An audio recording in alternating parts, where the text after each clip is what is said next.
Bonjour à toutes et à tous et bienvenue à cette nouvelle webconférence organisée par VK en partenariat avec SMAC l'assurance, aujourd'hui leader de l'assurance des collectivités territoriales. En complément de ces contrats d'assurance, SMAC l'assurance développe toute une gamme de services et d'outils qui permettent aux décideurs territoriaux d'appréhender leurs risques et de mettre en place des plans d'action. Elle parraine par ailleurs un cycle de plusieurs webconférences, dont celle-ci, consacrée aujourd'hui au titre Injures et diffamation, Internet, une zone de non-droit. Je précise par ailleurs que la DGCF, l'Assemblée des DG des communautés de France, qui est une association indépendante, très libre dans ses prises de position, qui rassemble à peu près une centaine de cadres dirigeants d'Interco, est également partenaire de cette webconférence. Pourquoi ce sujet? Nous avons vu dans une précédente conférence, dont nous vous fournirons les références, que la majorité des contentieux électoraux posent la question de l'utilisation de la communication de la collectivité à des fins électorales.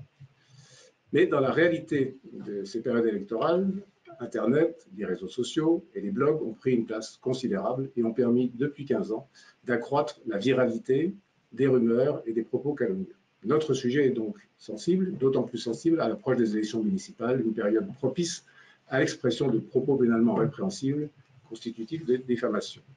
Diffamation, en être victime ou en être responsable. En être victime, même si trop souvent les élus lancent des procédures pour diffamation alors que celle-ci n'est pas toujours constituée. Certes, les moyens juridiques de lutter contre leur diffusion existent, mais le justiciable peut avoir la désagréable impression que ce droit reste inefficace. La récente loi dite anti-fake news vise certes à contribuer à la lutte contre les calomnies, mais son efficacité restera à démontrer dans la pratique et dans les mois qui viennent. Mais ces dérives ne doivent pas nous faire oublier qu'Internet et les réseaux sociaux sont aussi de formidables outils.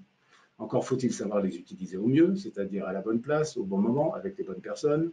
Et ne pas oublier qu'Internet, c'est aussi la data, c'est aussi comment exploiter les likes, les follow, en communication publique. Grâce à nos deux intervenants, un avocat et un spécialiste du numérique, cette webconférence sera l'occasion à la fois de mieux comprendre les différents moyens juridiques à votre disposition et de vous aider à utiliser vertueusement ces outils. Philippe Buteau, vous êtes avocat au barreau de Paris, vous avez acquis une expérience toute particulière en droit électoral et en droit de la communication publique, notamment dans son volet pénal.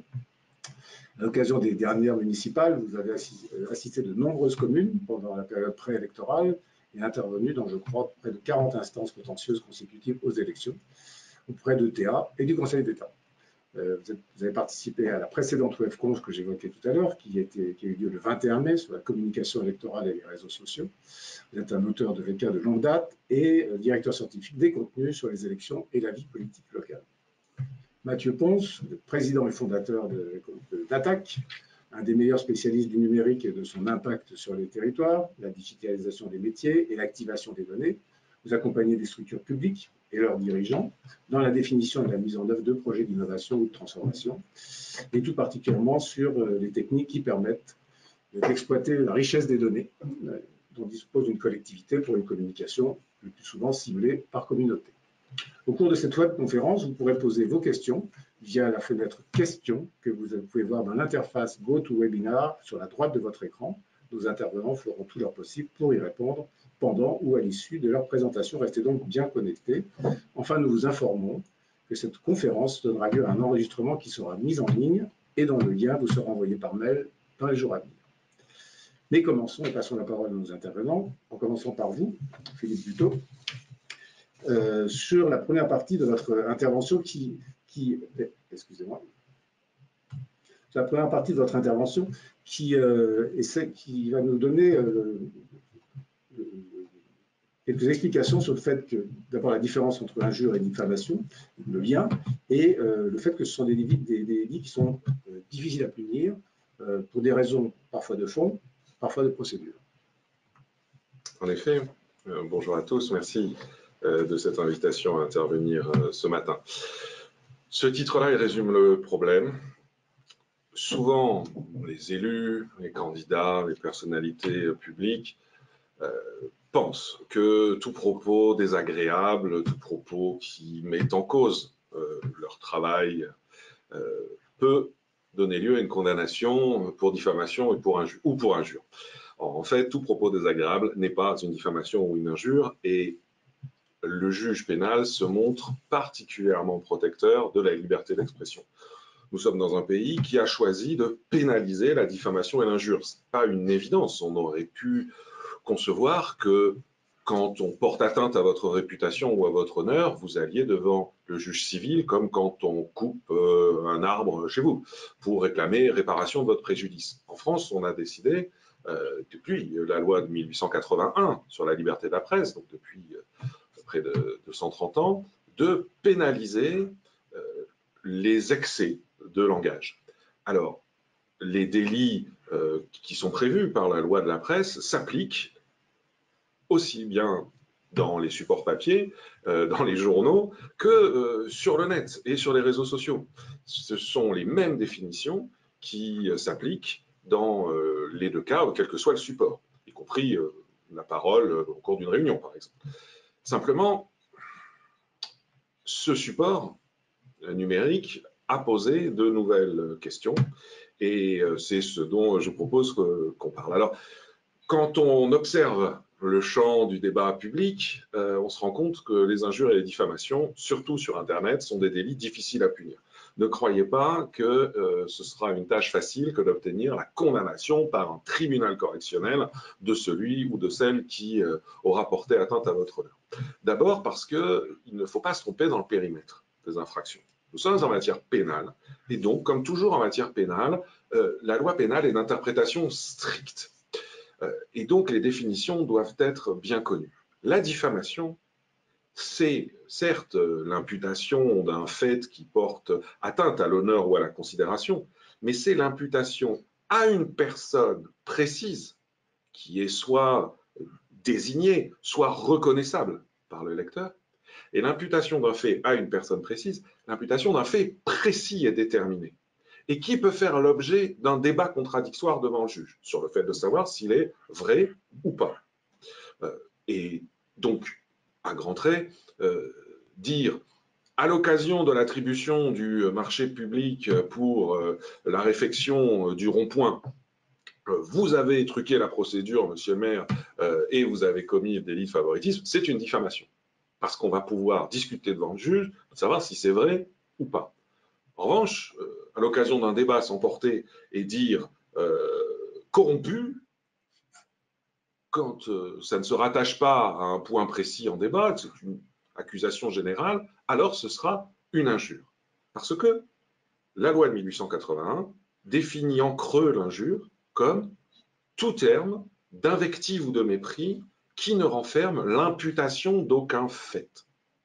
Donc, certes, l'injure, ça va être tous les noms d'oiseaux qui peuvent nous venir en tête facilement, mais ça sera aussi tous les propos de mépris, d'invective, qui ne renferment pas l'imputation d'un fait. C'est pour ça que sur le premier point du PowerPoint que vous avez, diffamation ou injure, on écrit bien que le critère, c'est l'imputation d'un fait précis. Ce n'est pas toujours si facile de savoir sur quel pied danser, dans quelle direction partir. Or, et c'est l'une des premières difficultés, en matière de diffamation ou d'injure, si on se trompe de pied, on ne pourra plus en changer et on ira dans le mur et l'auteur des propos sera relaxé parce que ce n'était pas une diffamation, c'était une injure. Le juge ne peut pas changer de pied en cours de procédure.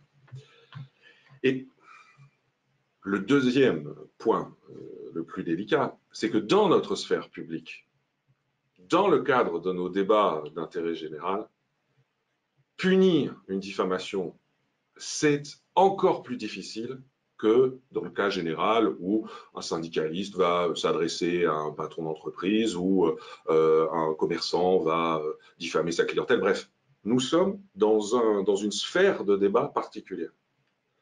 Et le juge pénal va retenir la main. Il va relaxer les auteurs des propos qui sont pourtant en apparence très attentatoires à l'honneur et à la considération des personnes visées, mais qui sont prononcés ou écrits dans des situations particulières. 3 situations particulières qui sont mentionnées là, sur le PowerPoint. D'abord, lorsque la personne visée est un responsable politique en place, en charge de la gestion publique. Cette clémence pour les auteurs d'attaques envers eux nous vient de la Cour européenne des droits de l'homme. Depuis 30 ans, cette Cour européenne des droits de l'homme sanctionne les États qui punissent les auteurs de propos adressés au pouvoir, adressés aux puissants, pour garantir la liberté d'expression. Et l'une des expressions favorites de la Cour européenne des droits de l'homme qui a infusé dans notre droit national depuis 30 ans, c'est la suivante. Les limites de la critique admissible sont plus larges s'agissant d'un responsable politique que d'un simple particulier.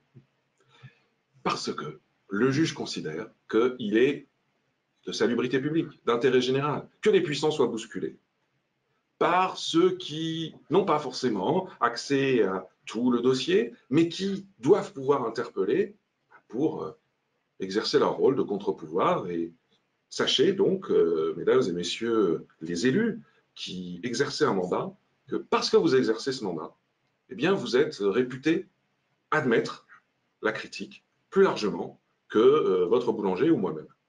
C'est ainsi. Et c'est l'un des inconvénients de la fonction, mais c'est l'une des garanties aussi du débat démocratique. Que ce soit un élu en place ou dans l'opposition. Alors, dans l'opposition, ça sera beaucoup... L'honneur de l'élu d'opposition va être beaucoup plus protégé parce que, par définition, ce n'est pas lui qui va prendre les décisions.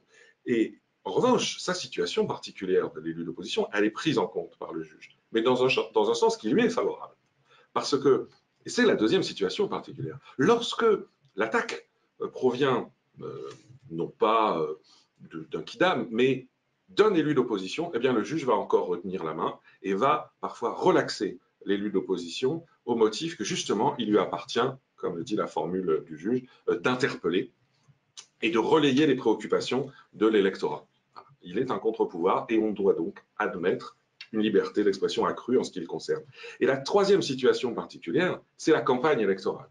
Alors, en période de campagne, la jurisprudence pénale mentionne bien expressément qu'il y a une vivacité des propos qui est accrue, et c'est bien normal, et c'est le combat, et c'est ainsi. Alors, imaginez ce qui se passe quand les trois conditions sont réunies, et quand, dans le cadre d'une campagne électorale, on a un élu d'opposition qui attaque en des termes pourtant attentatoires à l'honneur et à la considération l'élu en place, eh bien, pour obtenir la condamnation, il faudra quoi? Il faudra, et je résume l'état de la jurisprudence, il faudra qu'il n'y ait aucune base factuelle aux accusations. Autrement dit, il faudra que l'élu d'opposition ait inventé de toute pièce son allégation qui ne repose sur rien, pas le début d'un fait, pas le début d'un rapport de chambre régionale des comptes, rien. Alors seulement, le juge considérera que la condamnation est encourue. C'est ainsi que, sur le troisième tiré que vous avez sous les yeux, on va s'intéresser à la base factuelle. Et je vous ai proposé deux exemples dans la page qui suit, où vous allez voir que de manière spectaculaire, la liberté d'expression est défendue par le juge. Voilà un premier exemple qui a donné lieu à un arrêt de la Cour de cassation en 2017 sur le support contesté. Eh bien, l'élu d'opposition avait écrit ceci. On fait marcher la planche à billets pour faire ou refaire un énième rond-point, une vieille rue ou un chantier pour glorifier son ego à des tarifs toujours hallucinants et toujours aux mêmes entreprises avec tout ce que cela sous-entend en dessous de table. Vous pourriez me dire, il y a là l'imputation d'un fait précis, la corruption envers le maire de la ville. Vous aurez raison, mais pour autant, les limites de la critique admissible sont plus larges concernant le maire. Il y avait dans ce cas-là une base factuelle, c'est qu'il y avait eu un rapport de Chambre régionale des comptes qui disait les conditions de passation de ce contrat ne sont pas claires. Il n'y avait pas de condamnation pénale du maire. Il y avait un soupçon. Eh bien, ce soupçon justifiait que l'opposition s'exprime en des termes pourtant aussi virulents que ça. Il n'y a donc pas eu condamnation pour diffamation dans ce cas-là. Et dans le deuxième... La partie entre parenthèses a été prononcée.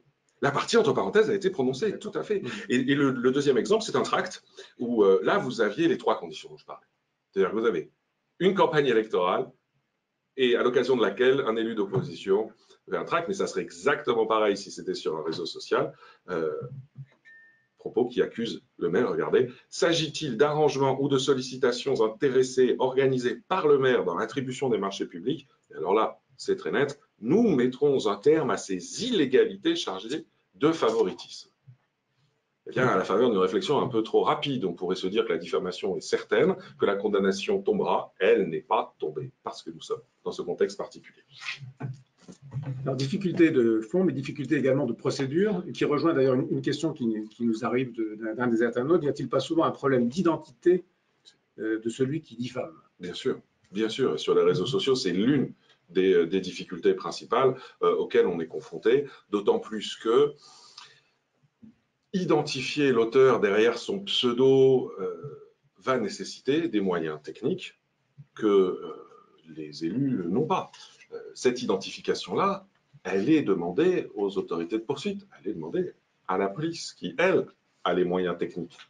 Mais les moyens humains, c'est différent.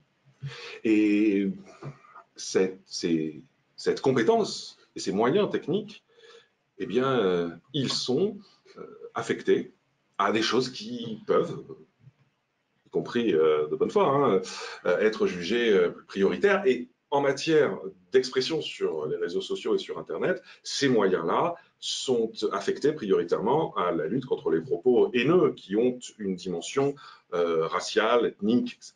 Parce que les parquets, le ministère public, les procureurs considèrent qu'on a là une atteinte aux intérêts supérieurs de la société. Lorsqu'il s'agit d'une diffamation du type de celle qu'on vient de voir, les deux exemples que j'ai donnés, eh bien, mobiliser plusieurs policiers, plusieurs journées de travail pour identifier qui se cache derrière ce pseudonyme, eh bien, c'est souvent pas le choix qui est fait.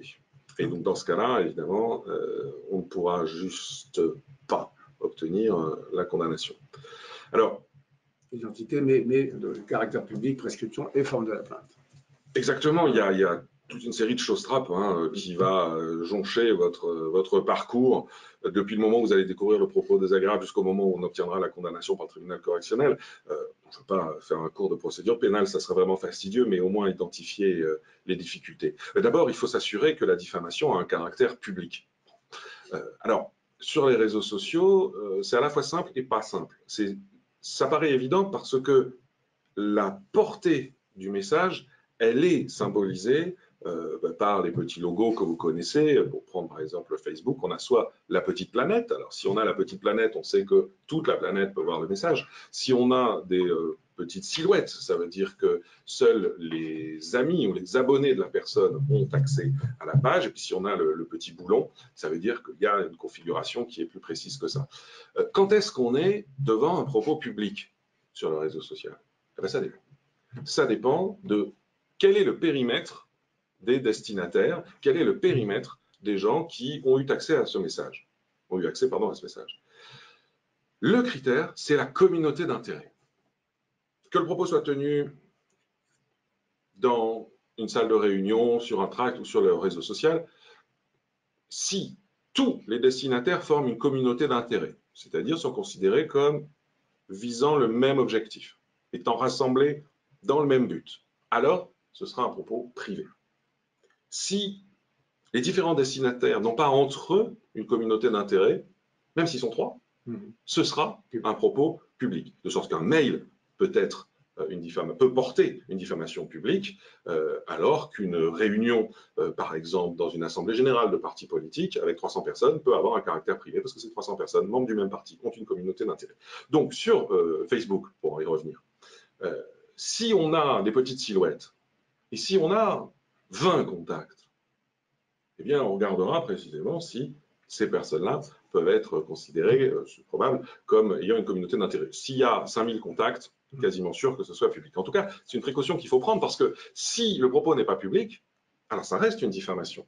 Mais plus une diffamation publique punie d'un maximum de 12 000 euros d'amende ou de 45 000 euros d'amende si c'est le maire qui est mis en cause. Ça devient une diffamation privée qui est punie par une amende de 38 euros. C'est quand même plus tout à fait le même tarif et plus la même procédure. Deuxième point qu'il faut garder en tête, la prescription. Parce qu'en matière de diffamation comme d'injure, la prescription est très courte, encore une fois, pour protéger la liberté d'expression. Elle est de 3 mois. Alors, tant qu'il s'est agi pendant un siècle de diffamation sur papier et dans les journaux, c'était simple, on regardait la date du journal, on savait quand est-ce que la diffamation avait été tenue. Désormais, qu'en est-il? Eh bien, sur Internet, ce qui compte, c'est la première publication. On pourrait considérer que la publication est permanente. et qu'elle est renouvelée chaque jour, chaque seconde même, et que donc le délai de 3 mois ne commence jamais à courir, qu'il n'y a jamais prescription. Et pourtant, si, c'est la première publication qui fait courir le délai de 3 mois. Autrement dit, si vous découvrez sur un blog, sur un réseau social, un message qui date de plus de 3 mois, ce sera trop tard et vous ne pourrez pas obtenir la condamnation pénale de son auteur. Sur la forme de la plainte, gardez simplement en tête qu'une plainte simple, comme on peut avoir l'habitude d'en faire, c'est-à-dire un courrier au procureur ou une démarche auprès de la gendarmerie ou du commissariat près de chez vous, ne sert à rien en matière de diffamation et d'injures simples. Ça peut servir lorsqu'il est question d'appartenance raciale, d'opinion politique, de croyances religieuses, mais lorsqu'il s'agit de diffamation classique, gare à ces plaintes simples, parce qu'elles n'interrompent pas le délai de prescription de 3 mois. Ce qui va se passer, c'est que vous allez faire confiance dans les autorités de poursuite pour donner suite. En fait, il n'y aura pas de suite, et au bout de 3 mois, vous n'aurez plus rien. Il faut donc prendre garde de ne pas se contenter d'une plainte simple, c'est le meilleur moyen de tomber dans le trou de la prescription. Il faut faire une citation directe ou une plainte avec constitution de partie civile. Je vous renvoie à vos conseils habituels pour mener ces procédures-là. En tout cas, je veux vous alerter sur le fait qu'une plainte simple est dangereuse en la matière. Elle peut vous faire croire que vous avez agi utilement, ce n'est pas le cas. Et enfin, mais on vient d'en parler, l'identité. Je pense que vous voulez réagir par rapport… Non, je voulais réagir sur une question, parce que là c'est très clair, les catégories. Néanmoins, si la publication que j'estime diffamante a été sponsorisée, c'est-à-dire il y a eu un achat ciblé sur une communauté, que sais-je, les femmes de la localité d'une municipalité de plus de 45 ans, etc. Je n'ai pas accès à cette publication puisqu'elle ne remonte pas sur mon mur, sur mes pages, et je ne sais pas que cette publication, il n'y a que les femmes de plus de 45 ans qui y ont accès. Donc je ne suis même pas au courant de… Voilà. Et puis je le découvre souvent très tard. Est-ce qu'il y a quelque chose de particulier? Et non, ça n'est pas, cette circonstance-là n'est pas de nature à faire échec au départ du délai de prescription et donc malheureusement à son extinction. Il aurait fallu que l'une des personnes destinataires du message vous prévienne à temps. Alors, nous avons un critère de temps, comme vous le savez. On va inverser les rôles. Nous allons poser une question aux internautes. Une collectivité est-elle responsable des commentaires extérieurs publiés sur son site? Vous répondez par oui ou par non, et nous analyserons les résultats, éventuellement susciteront les commentaires de nos deux intervenants. Alors, j'évoquais tout à l'heure en introduction le dispositif anti-fake news, ce nouvel outil, hein, qui est un décret récent d'avril 2019. Vos analyses et vos commentaires. Ouais, ce nouvel outil, cette loi du 22 décembre 2018, qui a donné lieu à beaucoup de commentaires et beaucoup de craintes, on se rend compte qu'il ne va pas servir à grand-chose. Parce que les juges l'ont considérablement vidé de sa puissance, de sa capacité de répression. Le Conseil constitutionnel, quand il a eu à connaître de la conformité de la loi, fin décembre, puis, pour la première application de la loi, le tribunal de grande instance de Paris, le 17 mai 2019, il y a donc quelques jours. Ce dispositif, cette fameuse loi anti-fake news, notons que, d'abord, elle n'est pas applicable aux municipales. Donc, elle était applicable aux européennes, ça donnait lieu à une autre décision, elle le sera pour les législatives, mais pour les municipales, que nenni. Donc, ne croyez pas que vous disposiez là d'un nouvel outil très puissant. Deuxièmement, elle est centralisée à Paris, parce que seul le TGI de Paris sera compétent et la Cour d'appel de Paris.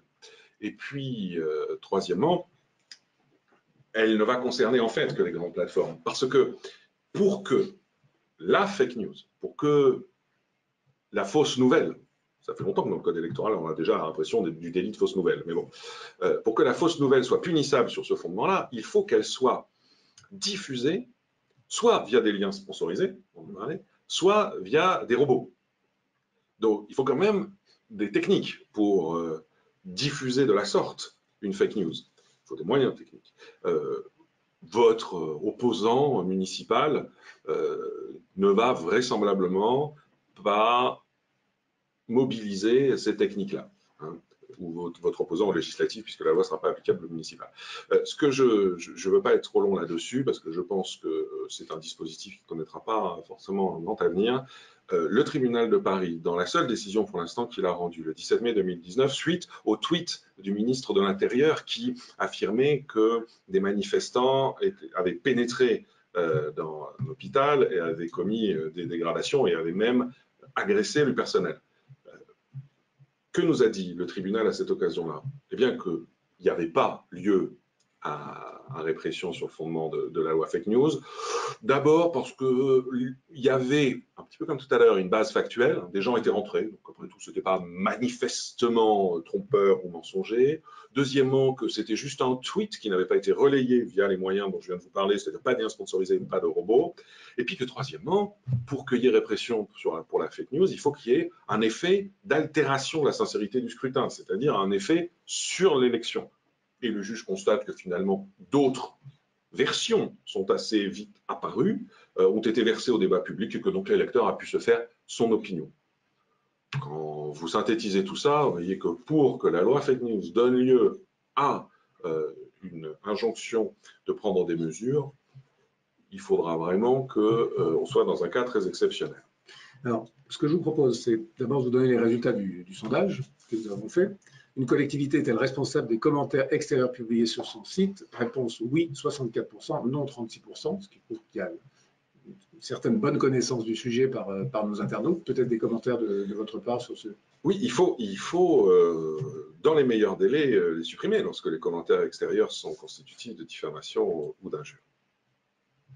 Parce que, en effet, si vous êtes sur votre site internet et qu'il y a des commentaires qui sont affichés, vous restez éditeur de la page, au sens de la loi pour la confiance dans l'économie numérique, vous restez directeur de la publication, vous restez pénalement responsable, sauf si vous avez, de manière très diligente, supprimé les propos dès que vous en avez eu connaissance.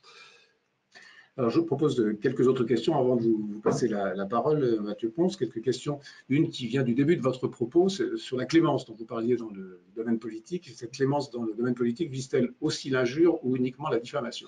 Non, ça vise la diffamation, parce que l'injure est jamais supportable. L'injure ne contribue jamais à éclairer le peuple souverain. L'injure n'est jamais d'intérêt général.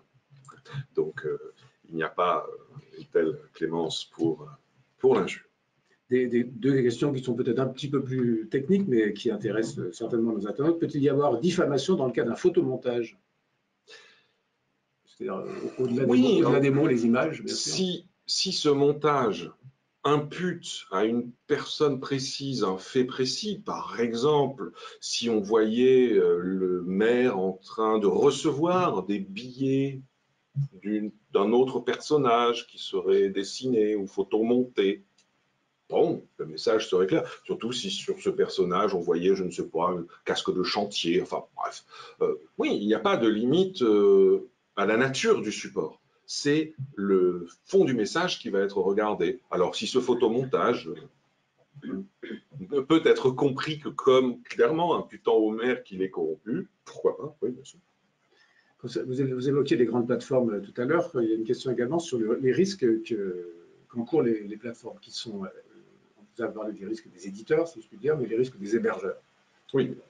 Alors, vous savez, la loi pour la confiance dans l'économie numérique prévoit un certain nombre d'outils qui permettent d'obtenir la mise en cause de la responsabilité des hébergeurs en plus de celle des éditeurs. Si vous voulez, vous avez comme une cascade aussi, comme en matière de presse classique. Vous avez les éditeurs qui sont responsables en premier chef, mais les hébergeurs en deuxième et même les fournisseurs d'accès en troisième. Et vous avez un outil qui n'est certes plus de nature pénale, mais qui est de nature civile et qui est très utile, qui est le référé sur le fondement, donc le référé devant le tribunal de grande instance, sur le fondement de la loi de 2004, qui permet, quand on a un éditeur à l'étranger, qu'on n'arrive pas à mettre en demeure, mais qui permet de mettre en demeure les hébergeurs, donc sur Twitter, ça va être Twitter international, par exemple, ou même si on est sur un blog eh bien, et qu'on n'arrive pas à trouver l'hébergeur, notamment parce que l'hébergeur bénéficie d'une prestation d'anonymisation de son identité, on va pouvoir mettre en demeure le fournisseur d'accès. Tous les fournisseurs d'accès Internet que vous connaissez vont pouvoir être attraits devant le juge et se voir ordonner d'interrompre l'accès depuis le territoire à ces pages qui posent difficulté. Et puis, peut-être une dernière question sur le fait que, on l'évoquait peut-être tout à l'heure, le fait qu'un message qui est diffamant sur Internet soit perçu comme un délit de presse. Oui. Oui, alors. Ce qui est la limite de l'exercice, même entre. Oui. Mais enfin, oui, certes, c'est une survivance historique. Les délits dont on parle sont définis à l'article 29 de la loi du 29 juillet 1881 sur la liberté de la presse. Parce que, à l'origine, évidemment, il n'y avait que la presse. Mais même si ça peut paraître un peu étrange de les considérer comme un délit de presse, ce n'est jamais qu'un vocable. Sur le fond, il est assez normal que les juges aient identifié ce délit sur tout support, quelle que soit leur nature, et le réseau social est un support de communication parmi d'autres. Donc, oui, ça peut paraître étrange, mais passons cet obstacle qui n'est que de forme et qui n'est qu'une survivance historique. Oui, la diffamation est un délit de presse, même sur Internet. Qui intéresse surtout certains journalistes, à mon avis. Merci beaucoup, Philippe Buteau. D'autres questions vont venir certainement. Alors, Mathieu Ponce, après avoir vu le côté, j'allais dire, un peu sombre, mais une réalité aussi d'Internet, parlez-nous un petit peu de ce que vous avez appelé joliment un espace d'opportunité de ce nouvel agora. Bonjour à tous, merci de me donner la parole et je suis ravi d'avoir appris autant de choses suite à l'intervention précédente. Mon intervention, c'était vraiment pour mettre l'accent sur les opportunités et le potentiel souvent méconnu des réseaux sociaux. Forcément, il y a des limites dont qu'on vient d'évoquer. Je souhaitais rapidement balayer vraiment tout le potentiel plus que les opportunités. Rapidement, c'est un petit slide de sommaire que vous avez sous les yeux. Le premier point sur Internet, réseaux sociaux, Nouvelle Agora, c'est vraiment pour commencer d'aborder sur les enjeux qu'ils soulèvent et notamment le pouvoir d'influence de ces réseaux face aux pratiques actuelles. Un deuxième point sur la confiance à bâtir sur ces réseaux. Ici, ce n'est pas un point d'ordre juridique, mais vraiment de pratique. Quel est le dialogue et l'échange qu'on mène avec les gens qui nous suivent et ceux qui ne nous suivent pas pour que la parole publique, qu'elle soit d'une collectivité ou d'un élu, puisse avoir, j'allais dire, un crédit, ce qui est aujourd'hui largement battu en brèche. Ensuite, dans cette présentation, je vais aborder vraiment un aspect un peu plus spécifique qui est la question de la data. Qui sont la data au sens large, le meilleur moyen d'exploiter la richesse de ces plateformes et des différents outils digitaux qu'on peut avoir au service de la communication publique, de la communication politique en général. Et puis dernièrement, je terminerai par deux petites digressions sur le côté innovation publique et puis l'hypothèse déjà de la fin des réseaux sociaux. Voilà. Sur du coup le slide suivant, c'était sur le titre Internet et réseaux sociaux Nouvelle Agora. Ça paraît un peu tarte à la crème, mais je voulais le rappeler parce que la définition de l'Agora désigne d'abord le lieu de rassemblement à la fois mercantile, social et politique. Aujourd'hui, Internet est cet espace, il n'y a pas de doute. Cette petite image liberté, égalité, viralité, c'est plus pour dire ce n'est plus une question de choix pour un homme politique, pour une collectivité, d'être ou non sur ces outils digitaux, que ce soit site web, réseaux sociaux, etc. C'est une agora où je vous conseille d'y être parce que sinon, c'est là où ça se passe. Donc, c'était déjà pour introduire là-dessus. Ne pas y être n'empêche pas d'être diffamé. Ne pas y être n'empêche pas d'être diffamé dessus. Donc, autant être présent. Autant être présent et autant établir un dialogue sur ces réseaux. Rapidement, je voulais justement illustrer ça par quelques chiffres que j'ai pu retrouver qui sont vraiment les plus récents, qui évoquent le poids de l'influence des réseaux sociaux. Donc, vous les voyez sous les yeux, mais 68% des Français utilisent les réseaux sociaux pour s'exprimer déjà sur un sujet d'actualité. C'est déjà énorme, 68% des Français. 55% s'y expriment sur les entreprises, institutions et services.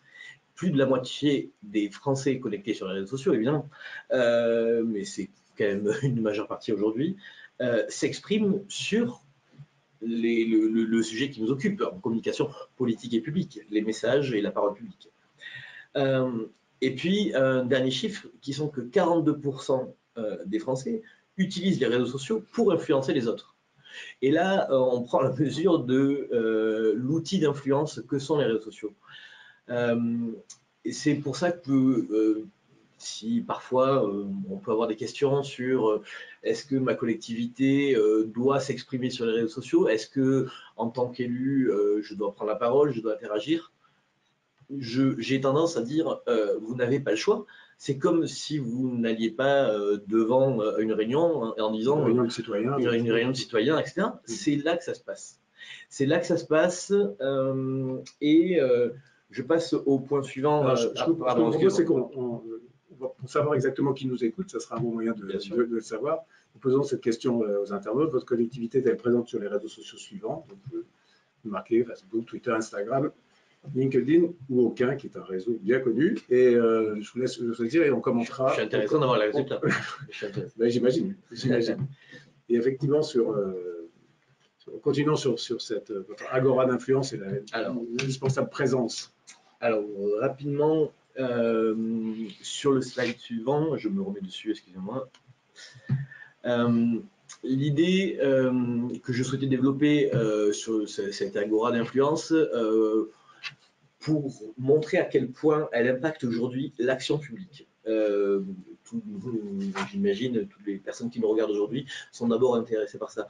À quel point cette influence-là est de plus en plus patente.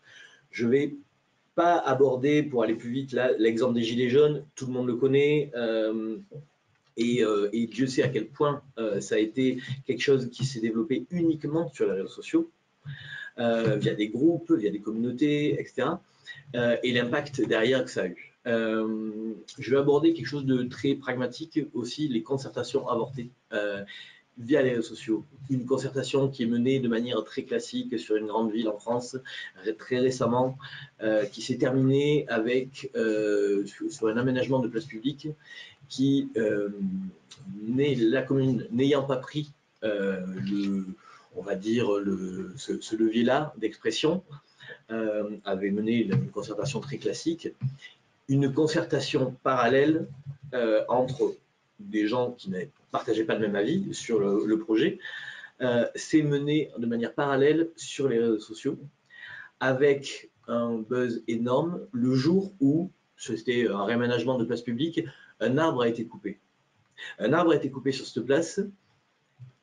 La vidéo, ça a été filmé le matin, la vidéo a été diffusée, et ce qui était à la base juste une concertation qui réunissait quelques riverains, des personnes intéressées, l'image de l'arbre coupé a fait en sorte que c'était plusieurs centaines de milliers de réactions contre le projet de la municipalité.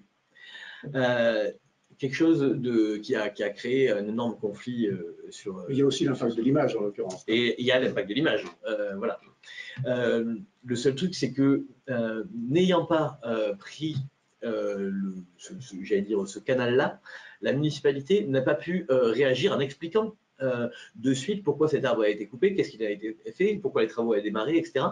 Elle a laissé faire pendant des semaines, même s'il y avait des réactions publiques de certains élus qui disaient, qui expliquaient ou quoi, la collectivité n'a pas réagi.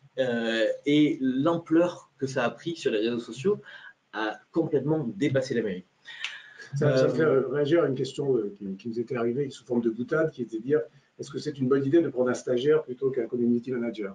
Alors, non, c'est un métier, je pense, et la manière de réagir, et je pense que c'est des métiers qui sont de plus en plus importants pour des collectivités. C'est la parole publique que vous donnez à quelqu'un. Est-ce que vous donneriez la parole publique à un stagiaire? Voilà, la parole publique de l'élu. Deuxième question qui est liée à ça, de qui doit dépendre la community manager? De l'élu, du cabinet, du DG, de la communication? Généralement, rattaché à la communication, on est, je pense, à cheval, comme le service communication, entre le cabinet et le tout. Chacun, j'allais dire, gère un peu dans chaque collectivité. J'ai vu une vingtaine de cas différents. Il n'y a pas de règle meilleure qu'une autre. Juste pour évoquer un petit point et terminer sur ce point-là, c'est la plupart du temps, on soulève ou on vous vend des formules en faisant croire que ces outils permettent d'impliquer davantage le citoyen. C'est faux. Sinon, depuis que ces outils existent, les taux de participation aux élections auraient explosé. Par contre, s'impliquer, que ce soit une collectivité ou un élu, dans cette agora, je reprends le terme, est indispensable pour, j'allais dire, mener une vraie concertation. Parce que c'est sur ces réseaux aujourd'hui que les débats et les échanges se passent. Alors, je vous interromps pour vous donner les résultats, puisqu'on parle de ces réseaux, et le petit échantillon de nos internautes, sur les réseaux sur lesquels leur collectivité est présente, puisque c'était la question. Facebook, 68%, Twitter, 44%, Instagram, 32%, et LinkedIn, 48%. Et non, 12%. Donc 12% sont des collectivités qui ne sont pas.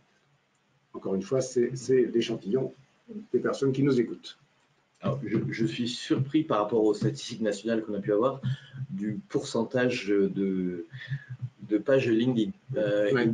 Il est dans les statistiques, on est plus autour en dessous des 10%, même largement moins. Facebook, ça peut se comprendre, mais vraiment LinkedIn, là, c'est assez surprenant.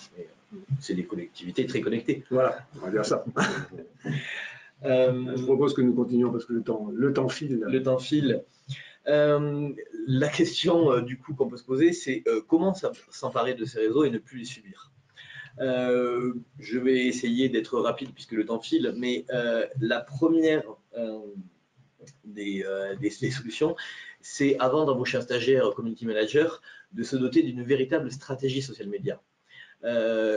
Toutes les grandes entreprises aujourd'hui ont ça, beaucoup de collectivités, ça y est, commencent à s'y mettre, mais une stratégie social media, c'est la première chose à poser.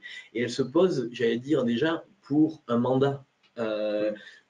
Quel est le réseau social qu'on va investir, comment on va investir, comment on va mener nos concertations sur ces outils-là, quelles sont les personnes, est-ce que c'est le stagiaire ou justement, non, on recrute là-dessus, c'est crucial.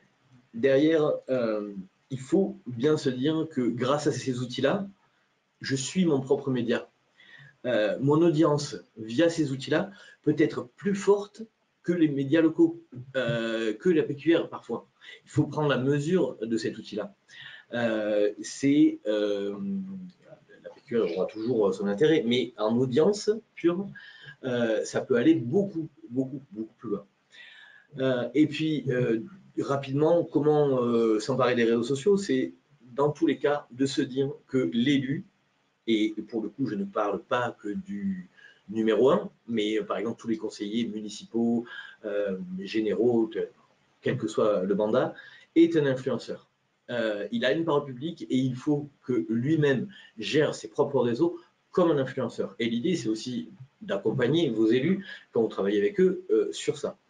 Il y a la parole de l'institution, il y a toujours des comptes d'institution, mais il y a la parole de l'élu.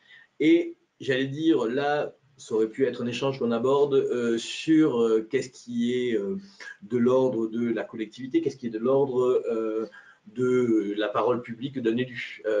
La limite, souvent, est à discuter, j'en parlerai volontiers à mon collègue.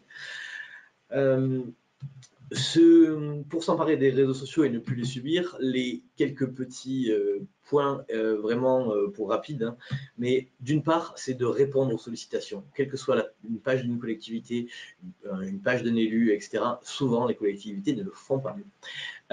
C'est crucial, non pas juste par politesse, c'est crucial parce que les algorithmes favorisent les pages qui répondent.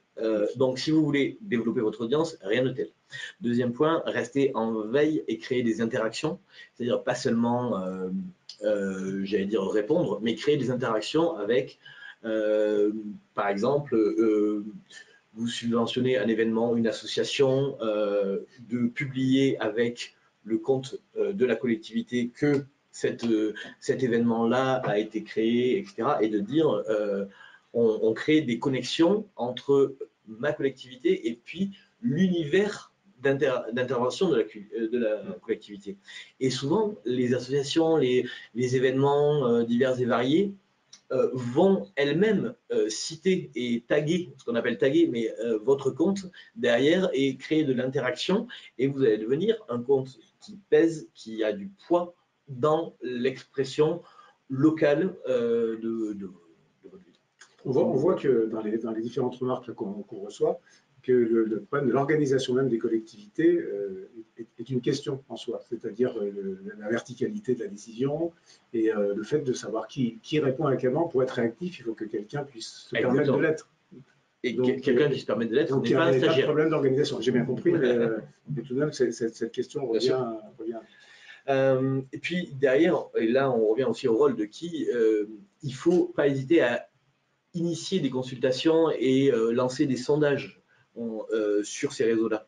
Parce que vous pouvez consulter les gens via ces réseaux-là. C'est des outils, on en rêverait. Il y a eu des collectivités qui avaient commencé de mener des projets avant ces outils-là, de consultation, digitaux, etc. Aujourd'hui, en 3 clics, je peux lancer un sondage à l'échelle de ma commune en sponsorisant un post avec des résultats. Pendant une webconférence. Même pendant une webconférence, exactement. Enfin, on peut proposer des budgets participatifs. Juste un petit détail, aujourd'hui, 89%, le dernier chiffre qu'on a pu avoir, des collectivités se contentent de republier sur Facebook le contenu de leur site web. En fait, elles envoient sur Facebook l'article, voilà. Moins de 4% des collectivités sponsorisent leurs posts.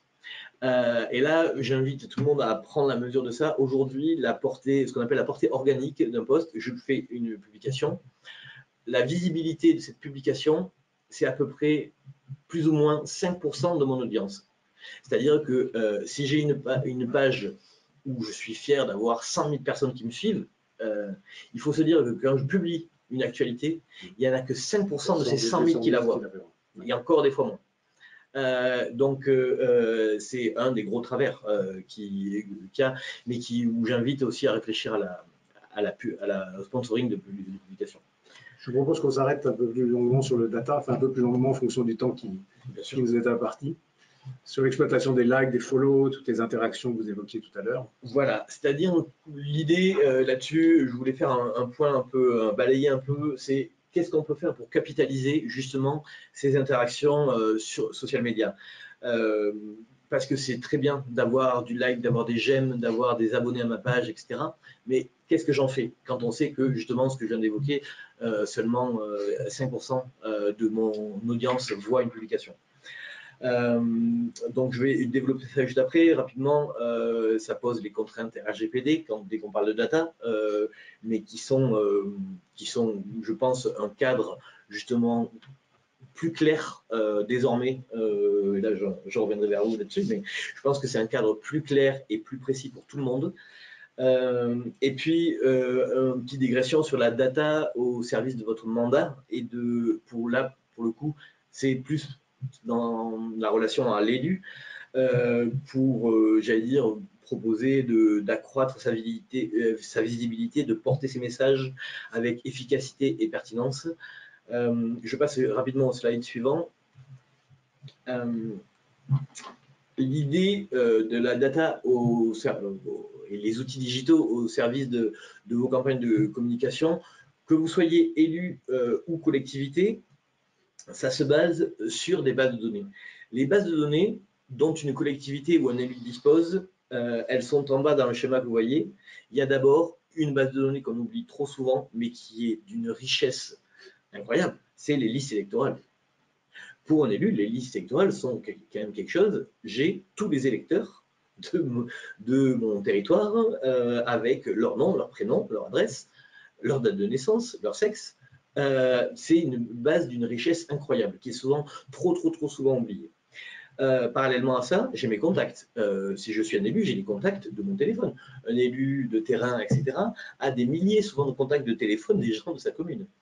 Le seul truc, c'est qu'à partir du moment où je me dote d'outils capables de mixer mes contacts et les bases électorales, je peux avoir une base de données tout à fait légale, RGPD proof, qui est enrichie de contacts à partir de tous les électeurs de mon territoire. Ça devient puissant déjà. Derrière, je peux plugger, brancher cette base de données à mes réseaux sociaux, Twitter, Facebook, et récupérer en fait toutes les interactions qu'il va y avoir. Et donc, dans la même base de données, dans le même outil, je vais récupérer beaucoup plus. Et je vous le montrerai juste après. Et évidemment, mon site de campagne, quelqu'un qui veut s'abonner à la newsletter, qui veut suivre, etc., je peux le rapprocher de cet ensemble de bases de données. Par rapport à ce que vous venez de dire, c'est une question qui vous est destinée à tous les deux, peut-être un peu plus à vous, Philippe, plutôt.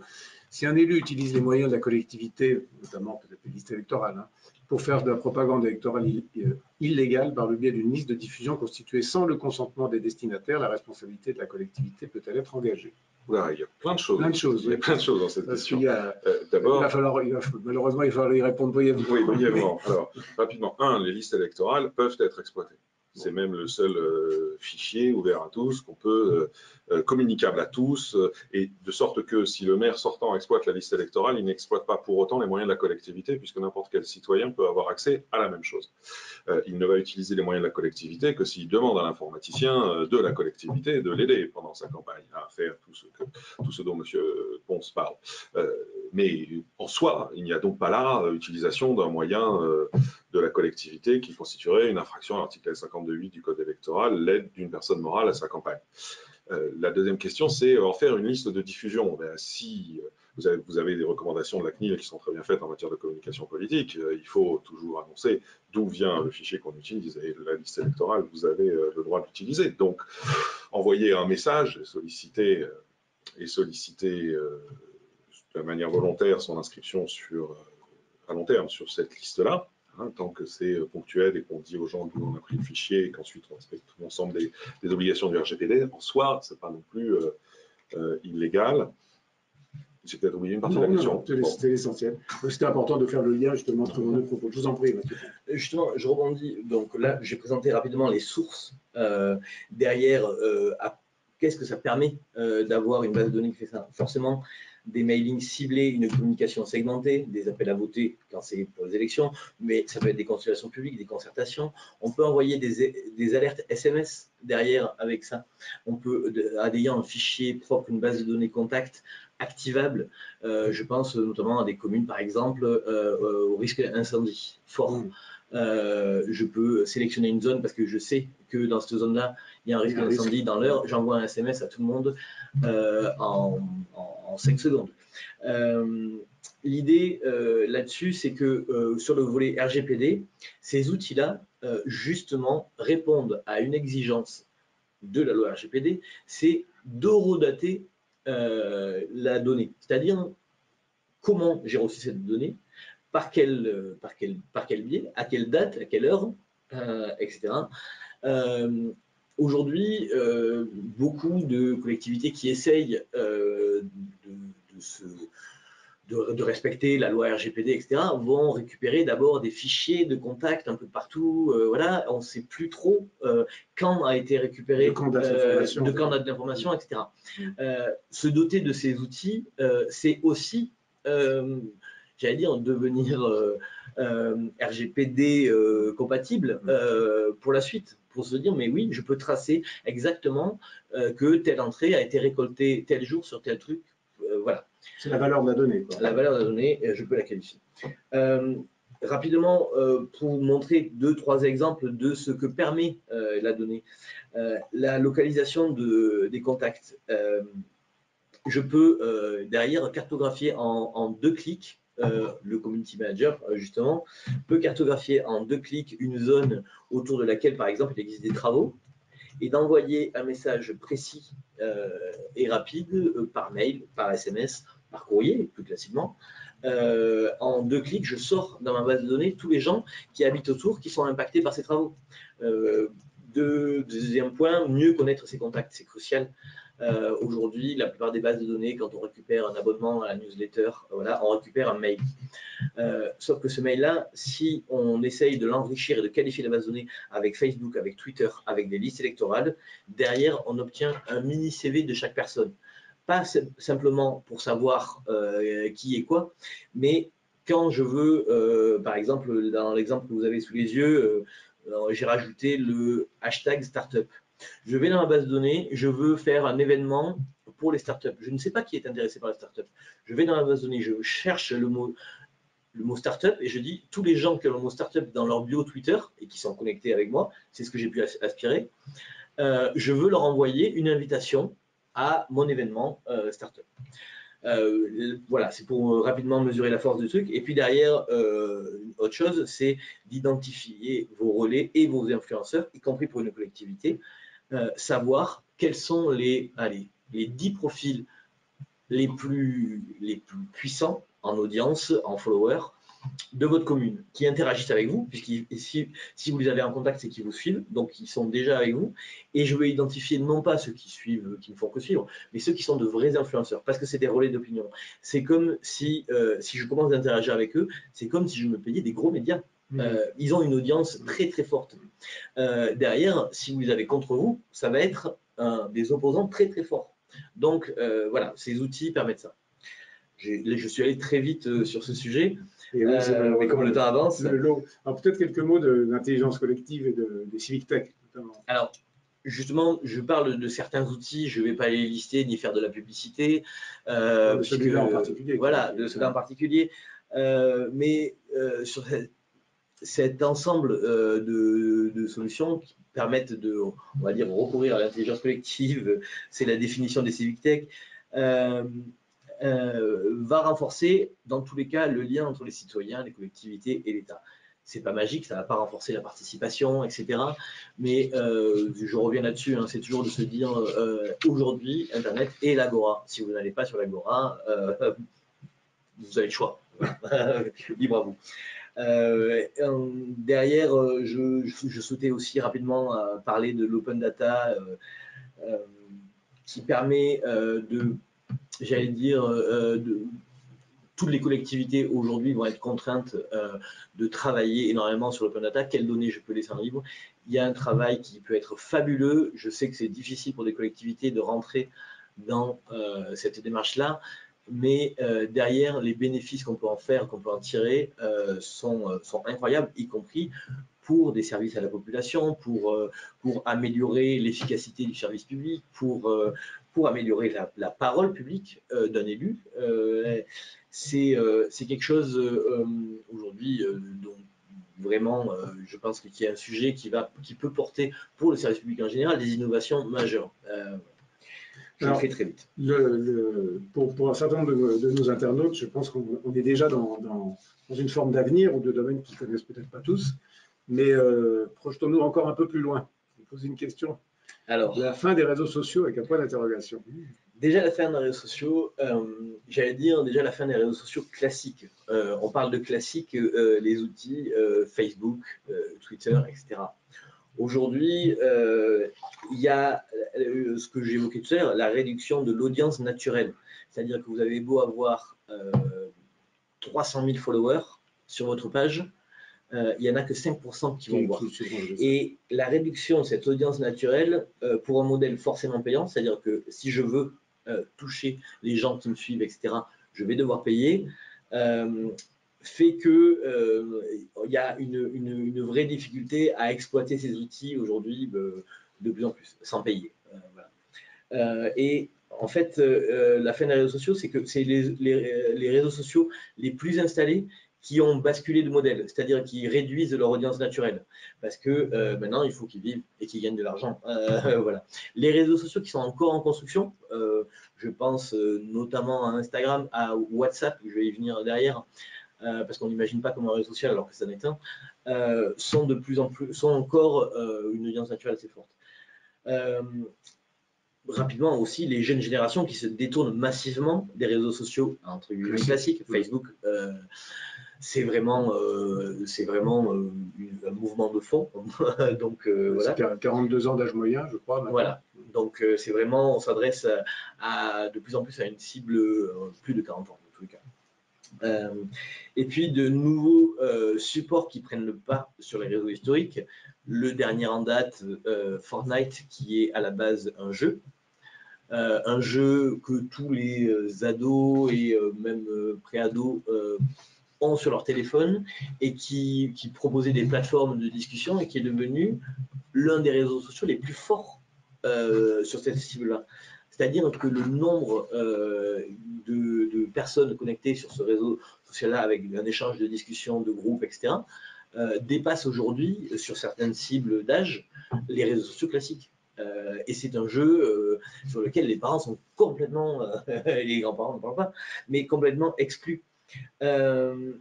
J'évoquerai aussi un autre réseau social qui prend beaucoup de force et qui là est très transgénérationnel parce qu'il y a beaucoup de groupes familiaux, c'est WhatsApp. WhatsApp qui est aujourd'hui, beaucoup d'entreprises commencent à investir ce réseau-là pour leur publicité, pour leur groupe, des médias, je pense à 20 minutes, qui créent une version WhatsApp sur le réseau social WhatsApp. Ce n'est pas qu'une messagerie WhatsApp. Aujourd'hui, WhatsApp est en train de se transformer, de devenir un réseau social très puissant. Tous les leviers ne sont pas encore exploités, mais j'allais dire, c'est vraiment un réseau social qui permet de toucher justement une tranche d'âge très très large où on a les plus jeunes et les plus âgés, parce que c'est aussi le réseau social des familles où on a des groupes familiaux qui communiquent là-dedans, des grands-parents jusqu'aux petits-enfants. Donc c'est voilà, c'est rapidement. Je terminerai peut-être là-dessus sur la recommandation, hein, mais c'est de dire que dans tous les cas, tous les outils les plus high-tech que vous pouvez imaginer, les réseaux sociaux, ce n'est que des outils et jamais que des outils qui doivent être au service d'une stratégie. Il ne faut pas, j'allais dire, se lancer sur un réseau social comme une finalité. Ça doit être un outil au service d'une stratégie. Je le répète tout le temps, mais je pense que ça vaut le coup de répéter. Écoutez, merci infiniment. Malheureusement, on arrive à la fin du temps dont vous disposez pour cette webconférence. Avant de conclure, il y a une question qui va apparaître sur vos écrans sur le fait que vous annoncez la prochaine webconférence organisée avec SMAC l'assurance, qui sera sur la protection des DGA et des DGS en prévision des élections, qui aura lieu le 20 septembre. Pour tous ceux, nous avons essayé de répondre au maximum de questions, et pour tous ceux qui ont encore des questions à poser, vous savez que vous pouvez les poser sur le site VK, qui vous accompagne toujours par le biais de son service VK Ligne Expert, qui vous permet de répondre à des questions pour l'essentiel juridique, mais à d'autres également, et d'obtenir une réponse immédiate. Je voulais une nouvelle fois remercier nos deux intervenants pour les deux interventions très complémentaires qu'ils nous ont offertes, puis pour la générosité de leurs propos. Merci et à bientôt. Merci. Merci, au revoir.